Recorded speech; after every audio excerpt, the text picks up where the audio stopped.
Amen! Amen! Malakas pala yung mic, kala ko mahina. Amen! Amen! Magandang gabi sa iyo, kapatid. Ay, ba? Tawag ka.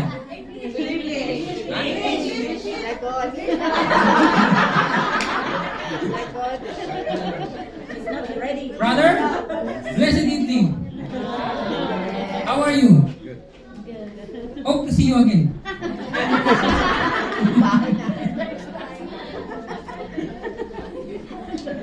Welcome, my friend, my brother, to our church. Amen. And ano ba tawag? Wala sa sarili, pasensya na po. Wini-welcome po natin ating VIP before tayo mag-start. Amen. Wala pa? Si Miss Judy. Parang nakalimutan ko yung pangalan nun. Si Judy, ang asawa ni Pastor Nelson. Amen. Praise God. Amen. Matagal na po kami hindi magkasama. Magkakilala na po kami matagal. No? Iyata ka po sa atin. Tsaka si Bernardo Reyes at Corazon.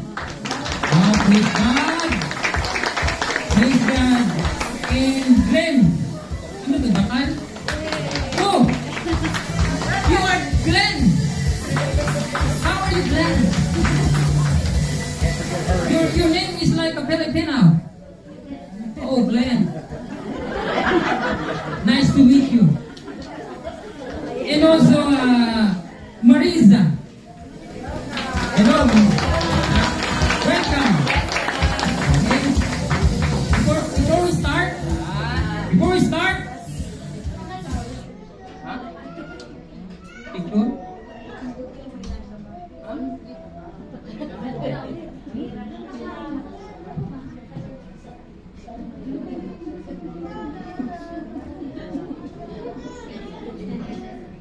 Pastor Jason ulit. Si Pastor Jason, hindi kasi, kami yan, partner kasi yan. Kay Sis Judy at si Pastor Jason. Nakalimutan ko kasi salitang pastor eh. Patay na kayo ha. Naano kasi ako yung mind ko eh. Minsan nasa ibang kalawakan eh. Amen. Welcome po sa inyo mga kapatid. Amen. Welcome to you my brother. Nice to meet you. How are you? Welcome. And sa mga nandiyan sa likod, welcome sa inyo. And praise God sa inyo kapatid. And welcome sa inyo. And ang church na ito, this church, walang ipinatataas kundi si Jesus Christ. Only Jesus Christ. Our Lord and Savior, our God. Amen? And we believe the Trinity. God the Father, God the Son, and God the Holy Spirit. Amen. Amen. Hindi ko po sasabihin kung anong church to, anong pangalan.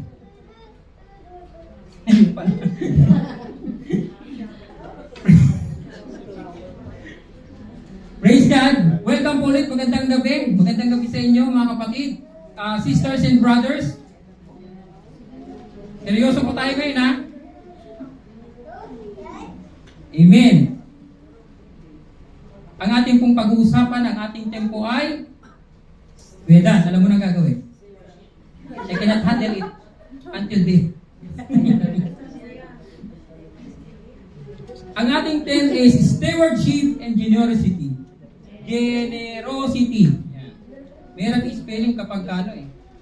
Minsan lang ginagawa. Stewardship and generosity. Amen. Ang ating pong passage, magtayo po tayong lahat. 2 Corinthians chapter 8, verse 1 to 12. Sa Tree of Life version. Amen. Praise God. Sabi dito, now we make known to you, brothers and sisters, the grace of God as given to Messiah's communities in Macedonia, that in much testing by affliction, the abundance of their joy and their extreme poverty overflowed in a wealth of generosity of their part. For I testify that according to their ability and even beyond their ability, they give of their own free will, begging us with much urging for the favor of sharing in the relief of the Kedoshim. Kedoshim means saint. Moreover, it was not just as we had hoped, but they gave of themselves first to the Lord, and then to us in keeping with God's will. So we urge Titus that just as he had made a start before, so he should also complete this gracious service for you. But as you excel in everything, in faith, in speech, in knowledge, in all diligence, in your love for us, also excel in this grace. I am saying this not as a command, but I am trying to prove by the diligence of others the genuineness of your love as well. For you know the grace of our Lord Yeshua, the Messiah, that even though he was rich, yet for your sake he became poor, so that through his poverty you might become rich. Now I give my opinion in this matter, that it is credit to you that a year ago you were the first to start, not only to do, but even to be willing. But now finish doing it, so that just as there was eagerness to be willing, so also to finish it out of what you have. For if the eagerness is present, the gift is acceptable according to what person has, not according to what he doesn't have. Amen. Praise God. Lord, salamat Panginoong Diyos for your love and grace, Lord God. Thank you, Lord, for be with us, O Lord God. And invite you always, Lord, Holy Spirit, to our place of worship and praise. Thank you for everything, O Lord God. You give us, Lord God, the knowledge and understanding boldly. Maintindihan po namin, O Lord God, ang iyong salita ngayong gabi, O Lord. Without you, Lord God, hindi namin ito maintindihan. Lord, fill us, Lord God, with your wisdom, O Lord. Hallelujah. Father God, touch our hearts, O Lord God. We will focus to you, that we will listen to your word, that we will always obey your word, whatever it was. Thank you, Lord God, for this day. All the glory and honor, praises and thanksgiving in the mighty name of Jesus. Amen and amen.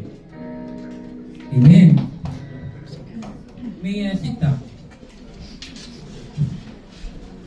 May sit down.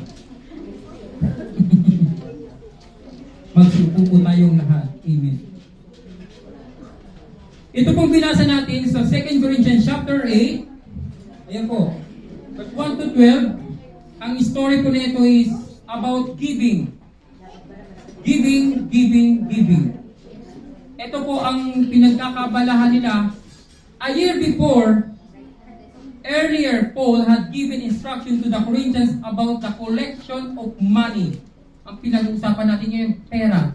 Pera, pera, pera. Okay? He was organizing for the poor Christians in Jerusalem. The Corinthians had made a start.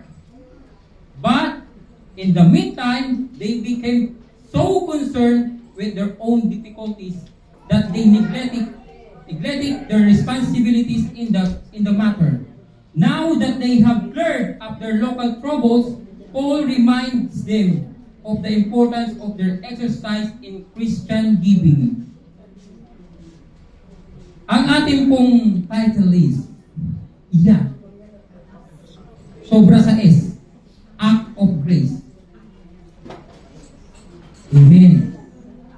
Pag sinabi pong Act of Grace, gumagalaw ka according sa hindi ka napipilitan. Grace is a gift of God. Ibinigay sa atin yan, hindi natin deserve yan. Ngayon, paano tayo mag-response doon sa grace na yon? Ibinigay ni Lord sa atin. Yan po ang gagawin natin. Act of grace. So dito sa binasa po natin ng 2 Corinthians chapter 8, ang tinutukoy po rito ay churches ng nasa Macedonia. Inalimbawa ni Paul, hindi niya kinuha yung mga mali, hindi yung tama. Kasi minsan sa buhay ng tao, pag nagkaroon ng comparison, masasabi na, bakit mo kinukompare doon? Hindi naman ako katulad niya. Hindi natin kinukompare ang iba sa atin ng negative. Dapat minsan, puri natin yung positive. Diba? Ganun po ang sinasabi dito ni Paul, nung inalimbawa niya ang Macedonia dito sa church ng Corinthians. So ganito po ang ginawa ni Paul. Ito ang example po, ang Macedonia. Andito ang mga churches ng Philippi, Berea. Yan. Ito sila po kahit napakahirap nila. Naghihirap sila because binibigay pa nila. At hindi lang yun. Bukal sa puso nilang magbigay kahit walang-wala sila. Ganyan po ang churches sa Macedonia. Na pinag-aralan ni Titus na papunta ngayon siya dito sa Corinto, na inutusan ni Paul para gawin ni Titus para sa mga taga-Corinto ang nangyari sa Macedonia na churches. Amen. Believers are called to be generous for God's glory. Amen. Believers are called to be generous for God's glory. To be generous for God's glory, you must have an overflowing joy. Yan. Basahin natin yung verse 2 and hanggang 4. Done it much, testing by affliction, The abundance of their joy and their extreme poverty overflowed in a wealth of generosity on their part. For I testify that according to their ability and even beyond their ability, they gave of their own free will, begging us with much urging for the favor of sharing in the relief of the Kedoshim. Ulitin ko, ang Kedoshim ay yung saint. Saint means the believer of Christ. Believer of Christ na sinave. That now you are saint. Yan po ang tinutukoy dito until the end. Kedoshim. Say Kedoshim. Kedoshim. Ikaw isang Kedoshim. Amen. The giving of Christian in Macedonia is an example of true Christian giving. Yung sinabi ko po kanina. They might have suffered but from persecution and poverty, but they give generously. Not only as much as they were able, but far more and without any urging from Paul. Sabi dito, God is trustworthy. Joy is always possibility. Amen. God is trustworthy. Joy is always a possibility. At sabi dito sa Proverbs chapter 22 verse 9, a generous man will himself be blessed, for he shares his food with the poor. Kapatid, ang sinasabi natin dito about giving, kung babasahin nyo ito, ang 2 Corinthians, before ng 2 Corinthians chapter 8, meron kayong mababasa dito sa 1 Corinthians chapter 16. Nang pinag-uusapan dito, hindi ko to nilalayo, pera pinag-uusapan dito, the collection. Pera. Pera, pera, pera. Bakit kayo nandito? Bakit po kayo nandito sa UAE? Para magtrabaho. Trabaho walang sahod. Okay lang. Anong ibig sabihin? Nagtatrabaho tayo para kumita ng pera, pera, pera. Money, money, money. Money is very important for a human being. Amen. Pero dapat tama ang paggamit. Hindi dapat ginagawang Diyos. Ang pera, pera, pera. Money, money, money. Kapatid, nung sinabi dito ni Paul na ang Macedonia, the churches of Macedonia, yung mga churches doon, ay nagbibigay higit pa sa kanilang may bibigay. Biruin mo, di ba? Higit pa. Grabe. Nakapagbigay ka na ba ng higit sa sarili mo? Binigay mo na ba ang lahat-lahat? Pati ang puso't kaluluwa mo, binigay mo na. Even your soul, your flesh, and spirit, you give it, brother?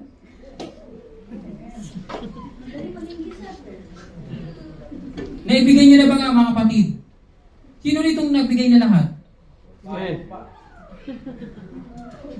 Kahit sino, kahit kanino, nagbigay ka ng sa lahat ng tawag dito, yung buhay mo, ibinigay mo sa pamilya mo pag ikaw ay binata at dalaga. Pag may asawa ka, binibigay mo sa kanya sa iyong asawa at anak. Ibinigay mong lahat. Pero nasaktan ka. Kapatid, pag nagbibigay dito sa ating passage na ito, ang sabi dito, kailangan may overflowing joy kapag nagbibigay. Paano ka magbibigay kung hindi ka na masaya sa pagbibigay? Oo, hindi sa pera lang nabubuhay ang tao. Tama. Pero importante ang pera. Importante ang pera sa tamang paggamit nito para sa ating personal na pangangailangan. Mahirap magbigay. Minsan may nagsabi, i-offer ko lang yung sarili ko. Di ba? Pero hindi pera. Di ba? Offer ko ang sarili ko. Ibibenta ko to. Walang bibili, kapatid. Kung hindi mo kaya magbigay ng resources, hindi mo kayang ibigay ang buhay mo. Sabi-sabi lang yun na kaya mong ibigay ang buhay mo pero hindi mo kaya ibigay ang pera mo. Actually, kapatid, bakit dito sa etong nakuha kong 2 Corinthians chapter 8, si Lord pong nagbigay niyan, hindi ako. Ang gusto ko yung nandun sa yung the Samaritan woman. Kaya lang ito A generous man will himself be blessed for he shares his food with the poor. Kapag nagbibigay po ang isang tao, hindi po dapat hinihingan ng kapalit. Hindi po dapat tayo humingi ng kapalit. Ang sabi dito, para sa Panginoon, ang pagbibigay ko. Pero bakit may hinahanap ka na dapat hindi mo dapat malaman? Pag marami kang alam sa mga bagay-bagay, makukonfuse ka. At doon na papasok, hindi dito sa puso mo ang pagiging greed. Sabi ko, mamamali ka ng paggamit sa iyong resources kapag ang puso mo ay hindi na tama.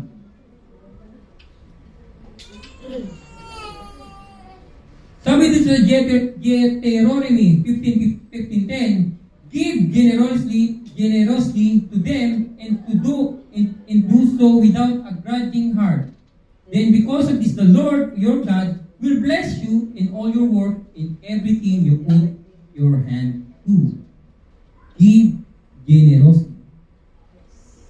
Ano bang ibig sabihin ng generous? Mapagbigay, di ba? Hindi ka lang niya, ito, bigay ko to sa'yo. Picture muna tayo.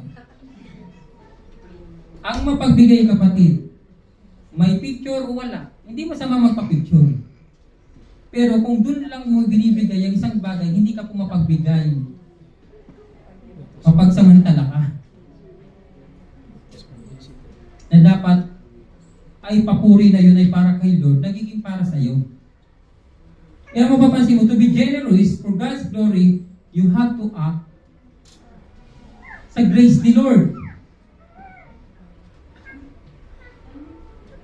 Sabi dito sa 1 Timothy chapter 6 verse 10, for the love of money is a root of all sorts of evil, and some by longing for it have wandered away from the faith and impressed themselves with many griefs. Minsan din natin napapansin na tayong mga tao hindi daw matitim sa pera. Walang sino mang tao hindi natim sa pera. Lahat natin. Walang malakas. Kapag wala kang Diyos na buhay, walang malakas na tao. Kahit pa ikaw ang pinakamabait, ikaw ang pinakamagaling na humawak ng pera, matitim ka pa din. Kahit ikaw ang pinakawais, gagamitin mo ang pagkawais mo para madisib ang iba. Hindi lang po pera ang pinag-uusapan natin dito. Pero ito, pera kasi ang inano dito. Money. Dito sa sinabi ni Paul sa mga taga-Corinto. Kasi pagka pera ang pinag-uusapan, magtataka kayo, bakit pera na naman ang pinag-uusapan sa church? Bakit tinatanggihan nyo at tililihis nyo ang daan kung ito talaga ang topic? Ang pera. Bakit ba umaalis tayo kapag tayo sinoperate? Nahihina ako. Diba? Bakit kaya? Sandali lang. Mag-iingay muna tayo para hindi marinig yung sinasabi nila sa Bible para hindi ako tamahan. Kapatid, hindi ito about sa pera. At tinitingnan ni Lord yung puso mo. Alam mo ba ang kalaban ay hindi totally ang demonyo at si Satan. Ang kalaban mo, God and money. Nakalagay po yan sa Bible.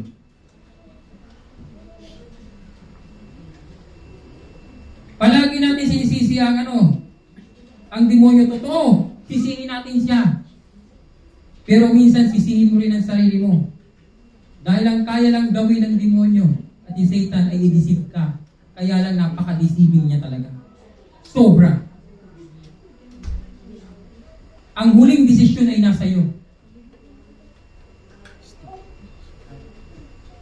Mapapansin mo kapatid, pag sinabing overflowing joy, sobra-sobrang kagalakan mo sa pagbibigay. Ang tanong, bakit nawala na yun sa'yo? Ang unang dahilan, nasaktan ka.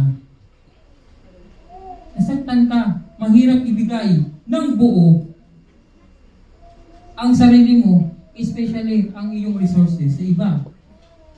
Dahil naghihigpit ka na. Dahil kapag ikaw ang wala kang mahingan ng tulong. Kapag silang humingi sa iyo, bigay todo ka dahil ikaw ang isang generous man. Generous woman. Ang sarap sabihin, di ba? Kapatid, napaka-generous mo talaga. Pahirap mo. Ikaw naman, tayo kapatid, magkano ba? Di ba? Mas pag oras na singilan, kapatid, di ba generous ka, pero huwag kang maniningin.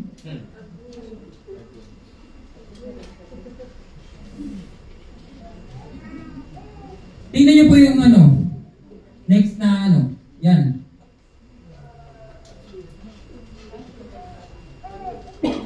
Ano yung nakuha doon sa sa kaliwa niyo? Puro basura, di ba? Ano itsura niya? Galit, di ba? Kapag nagbibigay kang galit, ganyan ang mapupulot mo. Bakit? Hindi tamang puso mo eh. Hindi sa pagbibigay ng pera, kundi sa pagbibigay mo ng pusa na ikaw ay mapagbigay, mag-generous ka, steward ka sa ibang tao, hindi dahil nakikita ka ng iba. Dito naman sa sa kanan. Kanan nyo. Kaliwa ko. Yan, sa kanan. Tingnan mo, masaya siya, di ba? Nagbibigay. Ano ang na-harvest niya? Di ba? Totoong ista. Ibig sabihin, totoong pagpapala. Ang kabila, pagpapala din. Magpapala ka habang buhay.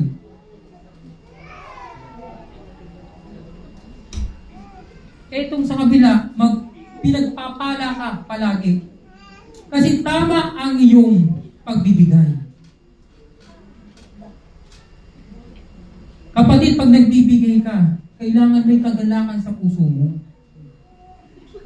Hindi dapat kine-question ng mga iba ang pagbibigay kasi kahit ikaw gusto mong bigyan ka din. Di ba? Bakit hindi kaya ako binigyan niya? Mapagbigay naman ako. Bakit kaya siya palagi kong binibigyan? Pero ako, hindi niya ako naalala nung birthday ko. Pero pag birthday niya, naalala ko siya. May mga gift pa nga ako sa kanya eh. Tapos nung Christmas, dati-rati, nagbibigay ko sa kanya ng cake, nakalagay doon, Happy New Year.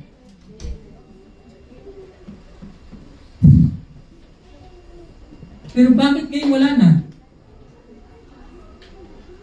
Kapatid, ang isang Kristiyano, inahalin tulad po natin sa turo ni Paul sa mga taga-Macedonia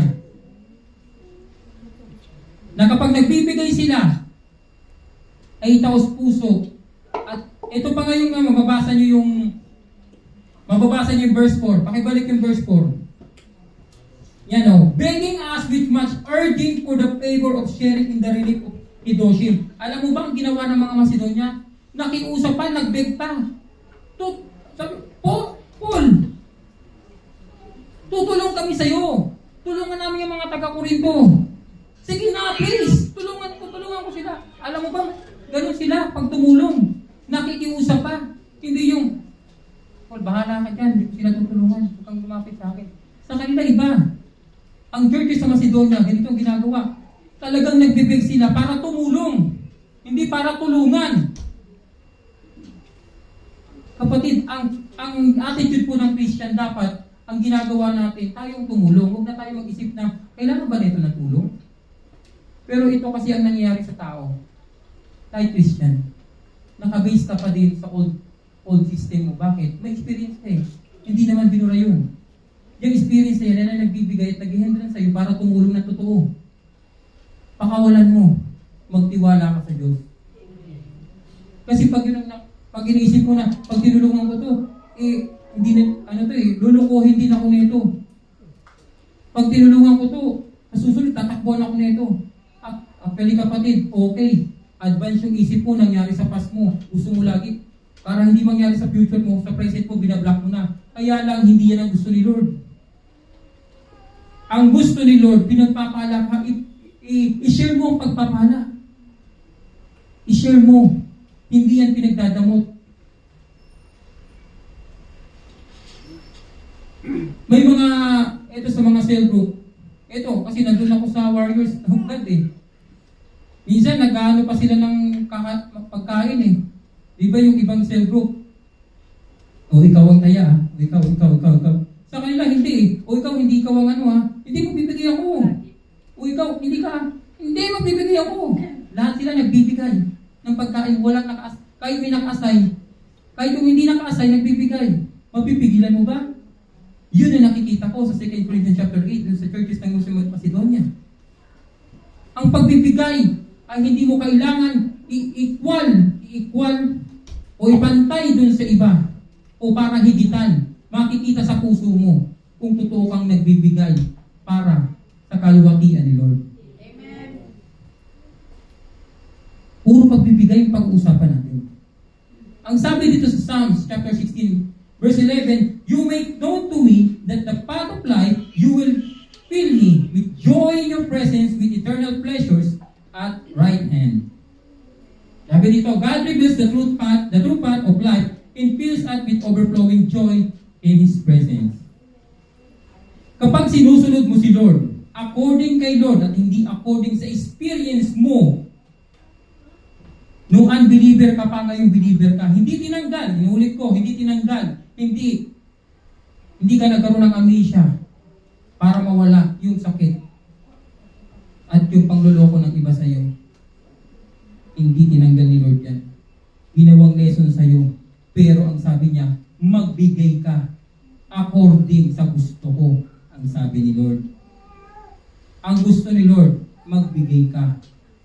Huwag mong i-block o i-hindrance yung sarili mo. Kasi alam mo bang tumatakbo sa'yo? Hindi lang yung pagbibigay lang na alam mo, kundi ang pananampalataya mo nag-grow nang hindi mo namamalayan. Naintindihan mo sila eh. Kaya lang, minsan, mas gusto mong intindihin yung nangyari sa'yo kaysa sa nangyayari sa kanila. Kasi, tingnan mo itong mga Macedonia churches na inano sa Corinto. Ang pinipinpoint dito, magbigay kahit walang-wala na sila. Poverty. Grabe yung poverty dito ng churches sa Macedonia, pero gusto pa nilang magbigay dito sa Corinto. Alam nyo ba ang mga Corinthians?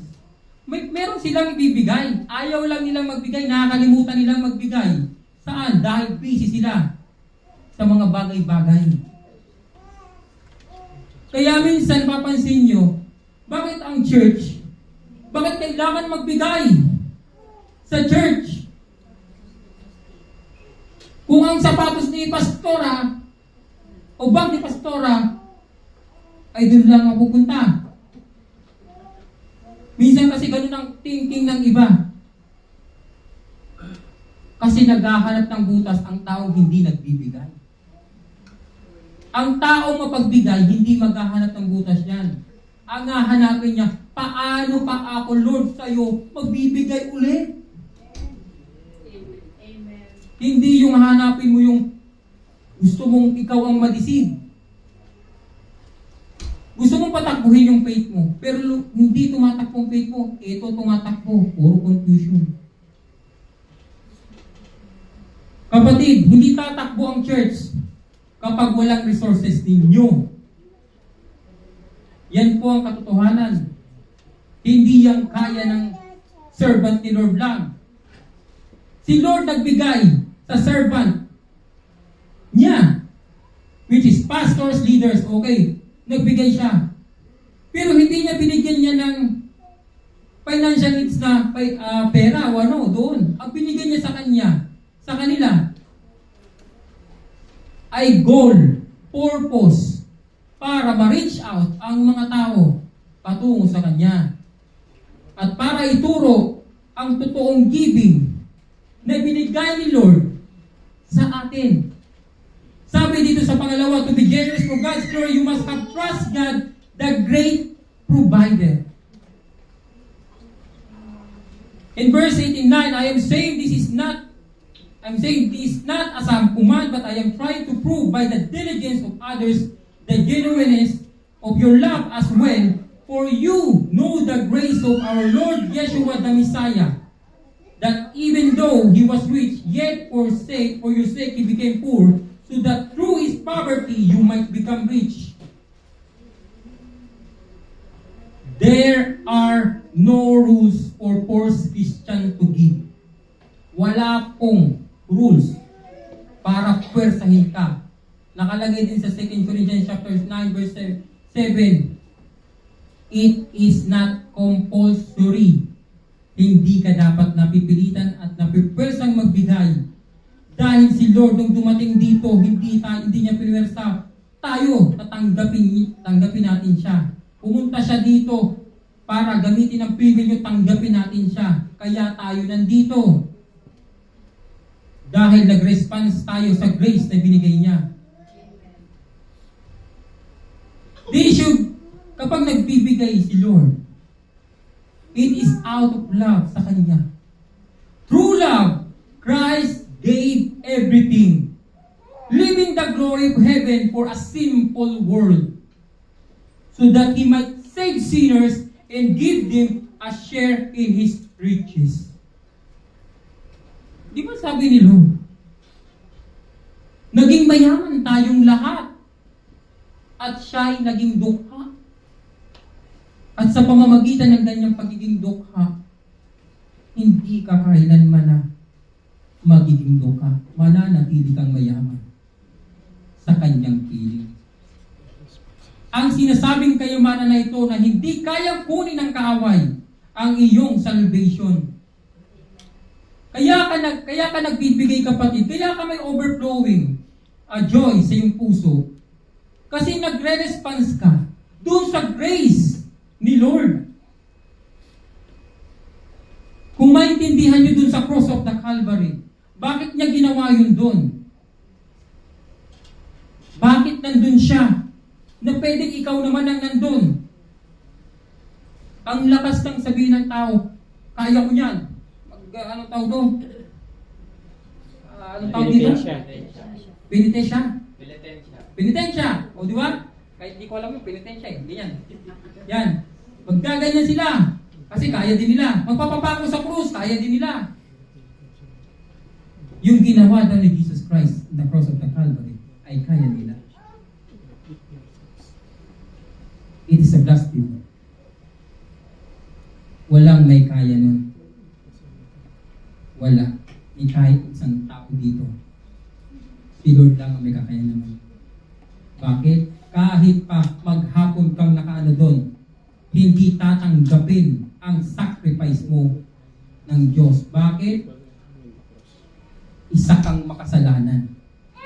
As si Lord Jesus ay isang blameless. Hindi siya nagkasala. Nagkaroon siya ng kasalanan dahil sa iyo at sa akin. Kaya sabi dito, trust God as a Jehovah Jireh. Jehovah Jireh means the great provider.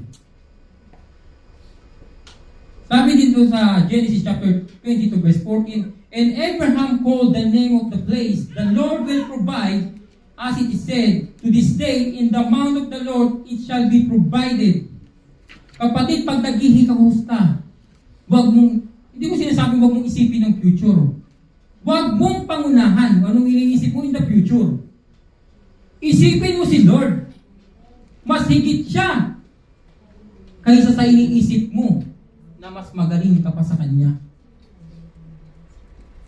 Mas higit siya kaysa iniisip mo na na mas magaling ka sa kanya. Sabi ko, ang pinakamatalinong tao dito, foolish sa harap ng Diyos. Pero ang taong mapagkumbaba, yan ang itinataas. Yan ang matalino sa Diyos. Dahil nag-a-accept siya ng mali. Nag-a-accept siya na ang tulong na ito ay ito lang ay para sa aking Diyos. Hindi lang sa tao. Nung si Abraham, in the mouth of the Lord, it shall be provided. Hindi siya tinawag lang na the father of faith ng basta-basta.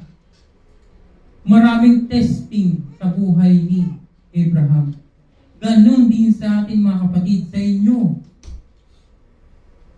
Ganon din sa inyo. Sabi dito, I look to the Lord to be my provider. Even when I cannot see it, I will trust that He is Jehovah Jireh. Trusting God is not depend on what you think. Trusting God is the obedient to God, even you cannot see it.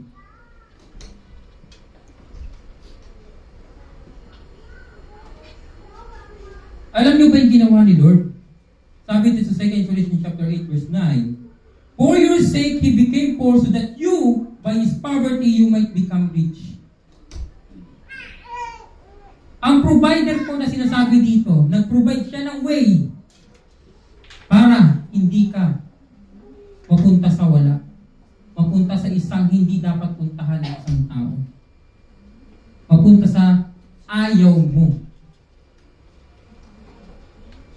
Ganyan po kadakilang Diyos natin. Jesus is the provider.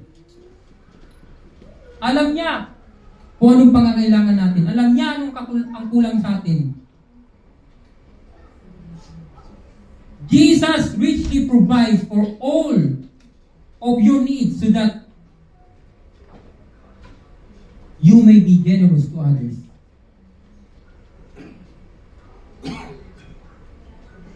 Si Jesus pumunta dito para iparana sa atin ang pagiging mapagbigay. Alam mo ba ang binigay niya? Buhay niya. Ang sabi sa John 3:16, for God so loved the world that He gave His only begotten Son, that whoever believes in Him shall not perish but have an everlasting life. He provides the eternal life. Huwag niyong hanapin kay Lord ang financial status niyo. Lord, bakit ganito? Nagbibigay naman ako sa'yo. Bakit ganitong nangyayari? Bakit lalo ako naghihirap? Kapatid, gising. Gising kapatid. Hindi pera ang pinunta ko dito para sa iyo. Ang gusto ko, malaman mo na ako ang lahat-lahat na dapat mong kailangan. Hindi kung sino-sino at ano-ano. Ako lang ang kailangan mo. Philippians chapter 4 verse 19, but my God shall supply all your need according to His riches in glory in Christ Jesus. Sinabi ito ni Paul sa mga taga-Philippians. Isa sa mga, ito yung kanina, churches ng Macedonia, mga taga-Philippians.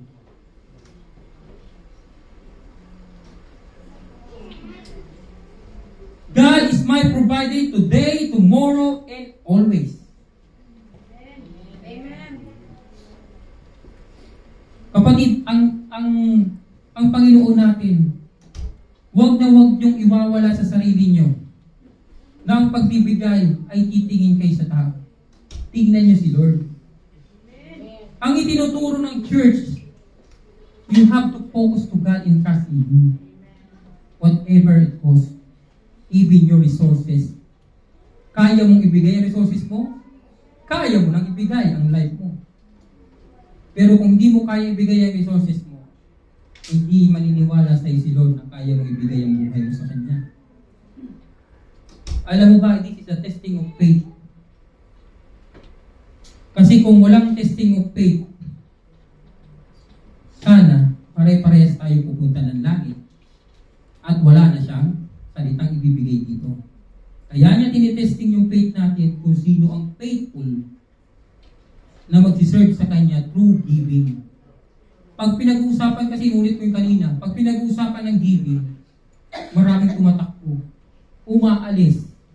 Pag-usapang receiving, marami nandyan. Diba? I receive. Diba? I give. Marami umaalis. Kaya pag magbibigay kayo, huwag yung tingnan yung binibigyan nyo. Tingnan nyo si Lord.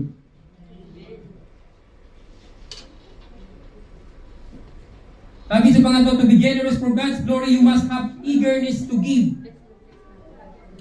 In verse 5, and 10 and 11, moreover, it was not just as we have had hope, but they give of themselves first to the Lord, and then to us in keeping with God's will. Now I give my opinion in this matter that is credit to you, that a year ago you were the first to start, not only to do, but even to be willing. But now finish doing it, so that just as there was eagerness to be willing, so also to finish it out of what you have. Eagerness to give. Bibihira po sa tao ang may eager po magbigay. Karamihan ng tao gusto receive. Puro receive. Masaya pag nakakatanggap. Nahihirapan magbigay. Nahihirapan. Sabi dito sinabi sa verse na ito, the Corinthians should likewise show sacrifice love by completing the work that they began the previous year. There is no law to determine the amount they should give. It will depend on how much they have, how much you have.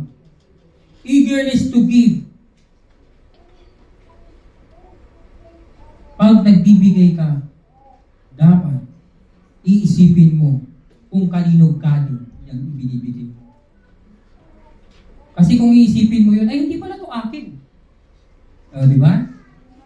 Nung dumating ako dito, sino dumating dito na baby, yung paglabas pa lang dun sa, sinakop na ng kanyang ina, meron ng gold. Meron ng damit. Wala, di ba? Lahat tayo ipinanganak na walang saplot. Kaya lang, sa verse na ito, ang sinasabi ni Lord, gayahin natin ang kanyang ginawa. Mahirap, walang madali, pero kayang gawin. Kayang gawin magbigay nang hindi napipilitan. Sabi sa Proverbs chapter 3, verse 9 to 10, honor the Lord with your wealth, then your barns will be filled with plenty, and your vats will be bursting with wine. Maraming wine, di ba? Mali dito yung kasama ko eh. Sabi niya, Lord, bro, meron akong sa'yo. Proverbs na chapter, yung 10, sabi niya, pagka inonor ko daw si Lord, marami daw wine eh. Bursting wine daw. Sabi ko, totoo yun. Kaya lang, pupunta ka muna sa mga, sa mga ubasan. Ikaw ang magagawa niya. Kaya lang, paano mo gawin yan? Hindi ka dapat bumili. Dapat ikaw ang nagbibigay. Hindi binibili. Ang binigay na ni Lord. Ang act of grace na tinatawag natin, ulitin ko, it is a gift. Honor the Lord with your wealth, then your barns will be filled with plenty. Gratitude. In everything, give thanks, for this is the will of God in Christ Jesus concerning you. Marami tayong dapat ipagpasalamat kay Lord. To be eager to give. Kung ipapakita mo to kay Lord, ipakita mo to sa tao. Kasi ang tao, hindi naman kailangan ni Lord eh. Ang kailangan nito, yung mga tao na nangailangan ng tulong mo. Gratitude, kapatid.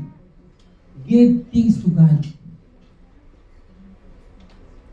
For this is the will of God in Christ Jesus. 2 Corinthians chapter 9 verse 7, sabi dito, you must each decide in your heart how much to give, and don't give reluctantly in any response to pressure, for God loves a person who gives cheerfully. Ang pagiging cheerful giver, kapatid, ay hindi basihan ng marami kang binigay. Ang basihan nito kung gaano ka kagandang puso magbigay, na mayroong kagalakan sa puso mo.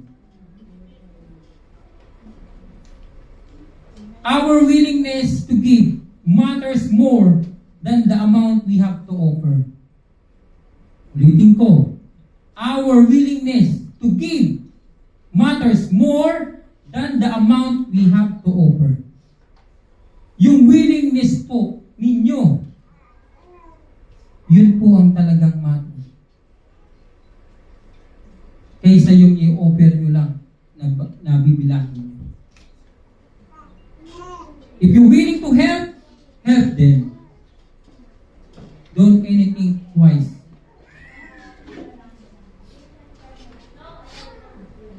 Ulit ko, sa pagiging Kristiyano, mahirap sundin si Lord according sa ating experience. Pero dahil ito si Lord, wala siyang binigay na reason bakit nandito siya. Para sa iyo. Sabi niya, nandito ako sa iyo, kapatid, ililigtas kita, itong gagawin mo. Kaya ako itong gagawin sa iyo. Hindi siya nagpaliwanag ng marami. Ang gusto niya lang masave ka. Ang sabi niya, obey God. Kapag inobey mo si God, the true blessings will come. Gusto mo ng breakthrough? You have to be eager to give. Gusto mo ng blessing? Ibigay mo ang buhay mo. Kasama lahat ng resources mo. Huwag mong gayahin. Yung nagtanong kay Lord, paano ba ma-inherit? Good teacher. Ang eternal life. Nagawa ko naman lahat ang sinasabi ng mga bawal. Pero nung sinabi ni Lord, iwanan mong lahat yan at ibigay sa niliteral ng lalaki, yung binata. Ibigay sa mahihirap ang iyong kayamanan at sundan mo ako. Biruin mo, di ba? Kaya mo bang iwanan yun? Ang ibig sabihin nito, kaya mo bang iwanan pamilya mo? Yung ari-arian mo na pinamana sa'yo o hindi mo pa namamana?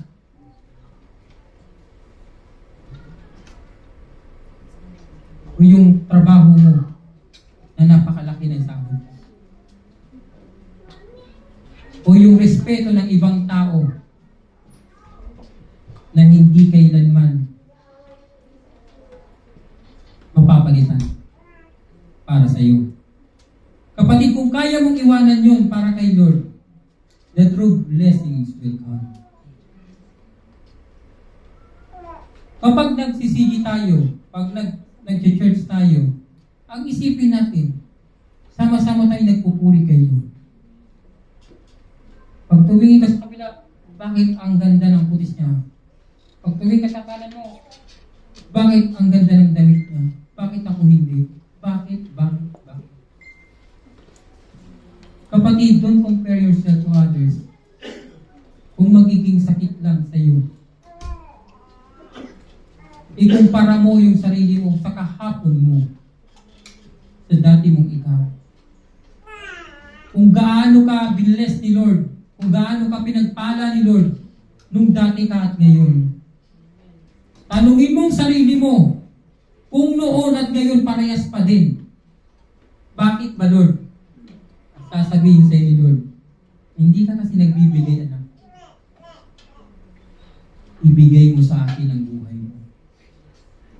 Ang totoong blessing makakamtan mo. Kapatid, yun pong itinuturo ni Lord sa atin. To inherit the life, the eternal life, you have to give. Ano ibibigay mo? Ang buhay mo, syempre. When we accept Jesus Christ as Lord and Savior, hindi mo siya tinanggap sa pamamagitan lang ng iyong bibig. Tinanggap mo siya dahil yung puso mo naglulungin ng isang eternal being na hindi mo makuha o makita sa mga tao kasi mortal lang at parehas mong nasasaktan at pwedeng manakit. Yung gusto mo yung being na hindi ka sasaktan, walang iba kundi ang ating Panginoong Jesus. To be generous for God's glory, you must have an overflowing joy. You have to trust God that He is the great provider and to eager to give.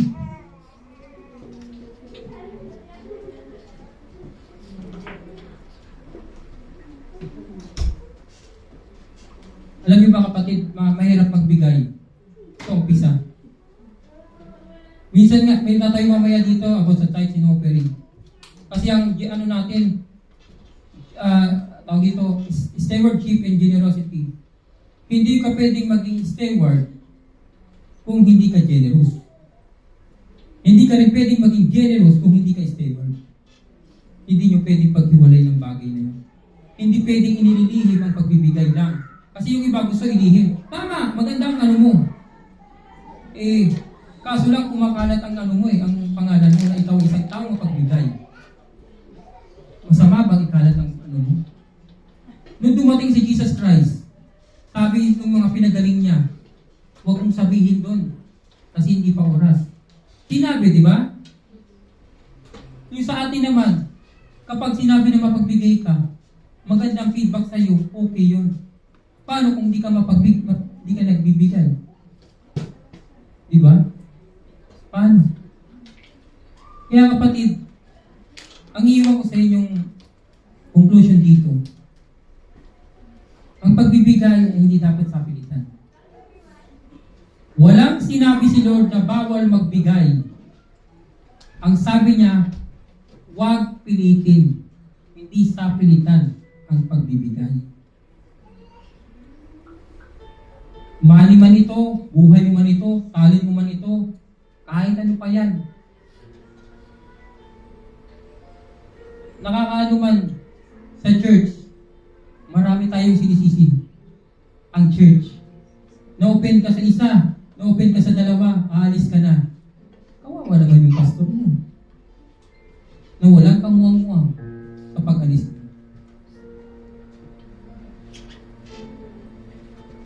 Dahil lang sa open ang pagbibigay.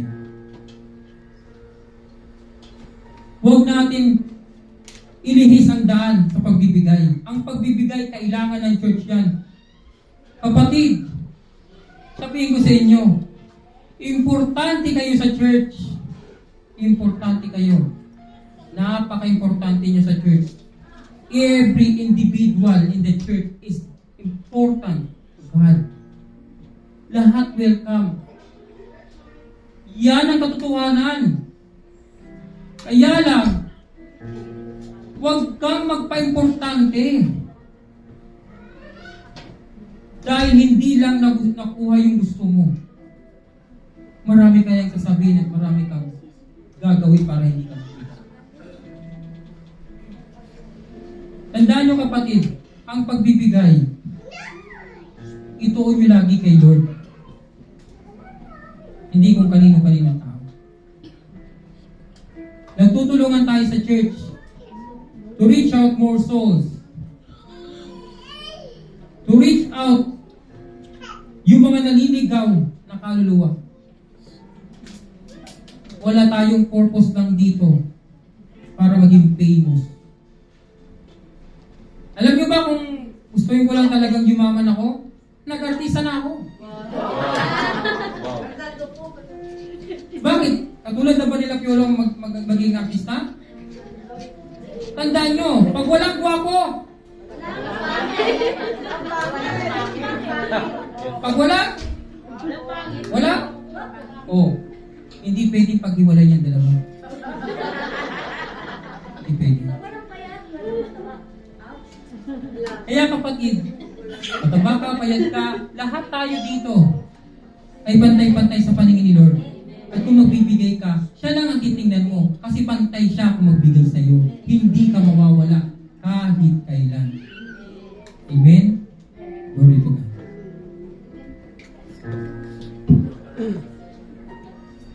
I believe tonight you are blessed with the message. Please say amen. The best gift that God gave it to us is Jesus Christ. The word of the Lord says, "For God so loved the world that He gave His only begotten Son." God first gave the best gift for us. You know, when God created the world was perfect when He created it. But when human being committed sin, we were separated from God. The Bible says that we all have sinned and fall short of the glory of God. And you know, when the human being falls short of the glory of God, the wages of sin is death. But the gift of God is eternal life through Christ Jesus. This death refers to spiritual death. Death is a punishment, the Bible says. In Matthew 10:28, "Do not be afraid of those who kill the body, but cannot kill the soul. Rather, be afraid of the one who can destroy both soul and body in hell." This is not an easy verse because it refers that there is a punishment. The wages of sin is death refers to hell. Hell is an eternal damnation. Hell is an eternal punishment. Hell, when you are in hell, your soul will be tortured day and night. In hell, you will agonize. In hell, you will feel the pain and the punishment where there is no escape. In hell, the presence of God is not there. Now, with this situation, do you want that your soul will suffer in hell? Can you answer this? Yes or no? Tonight, you have an option. God the Father intervened. He sent His Son Jesus Christ to save the world. You know, this planet Earth is so very unique that out of the millions of galaxies that God created, He's falling in love with this planet Earth. You know, God existed before the foundation of the world. Neither Jesus existed before heaven and earth. He is the darling in heaven. He is so precious in the Father's eyes. But you know, even God the Father loves Jesus so much. He sent His Son, the only begotten Son, to save us. When He came into this world, He came with lots of signs and wonders, showing the people that He is not only 100% God, but He is 100% God. He is not 100%, He is not only 100% human being, but He's 100% God. He turned the water into wine. He moved with power. He moved with signs and wonders. Jesus Christ is the one person who has impacted the world more than anyone else. When Buddha died, the god of Buddhists, when he died, he never raised from the dead. He was not risen from the dead. Neither The prophet of this nation, you know who he is. When he died, the prophet of this religion called Islam, he was not risen from the dead. But the God that we serve, He's alive, Jesus Christ. When He died after third day, He rose up. He was risen from the dead. Can you say amen? Because He is God. He's alive. He was risen from the dead. Jesus has always existed. His days has no beginning, and His days has no end. He is the Alpha. He is the Omega. He is from eternity to eternity. He has to become one of us to show us the way to salvation. The punishment of sin, Jesus took it all. He carried the cross. Jesus suffered for you and for me. The cross was where Jesus took away all of our curse. And so that He could give us blessings. Can you say amen? All of our sin, everything bad that was we were, came upon Jesus on the cross. All curse has been transferred to Jesus so that we will obtain blessings. Jesus took upon His head the terrible oppression that whipped and the beaten and the oppressed mankind for so long. And you know, church, this oppression we experience, He paid at the cross of Calvary. You know, when you are oppressed, you are restless. When you are oppressed, sometimes you want to end your life. When you are oppressed, you have no peace of mind. But Jesus bear all this pain, bear all this oppression, and thorns and thistles were placed on His head, that it can break His bones, and the blood will flow. Jesus bare all the pain and transferred to Him the pain and the oppression so that we will set free. Can you say amen? Hallelujah. All the disease, all the pain, no matter how great or how serious it may be, was canceled upon the back of Jesus when He was whipped and scourged. That's why the prophet Isaiah said, by His stripes of Jesus, you were healed. And tonight, we will declare that you are healed because of the suffering of Jesus. Amen. Now, because of Jesus' suffering, Jesus has paid all our pain, paid our shame. He paid everything of our shame. Do you have shame? Did you remember that you have shame? Jesus paid it at the cross of Calvary. The suffering of Jesus shows the total victory of human history. Because we obtain salvation. When we accept Jesus Christ tonight, He gave us the power to be called the sons of God. I will urge you, brethren, will you accept Jesus as Lord and Savior tonight? Can you say amen? If you say yes, let us accept and let us all stand in the presence of God. Thank you, Jesus. Thank you, Jesus. Tonight, give Jesus your weakness. Can you say amen? Amen. Tonight, give up your sins through repentance, which is the doorway to His blessings. Give up all your sickness, and tonight receive His help. Give up all your lack and receive the provision from God. Amen. Give up all your anguish. Receive His perfect peace, because the word of the Lord says, and the peace of God that passeth all understanding Amen. be upon to us Amen. in Christ Jesus. Shall we accept Jesus as Lord and Savior?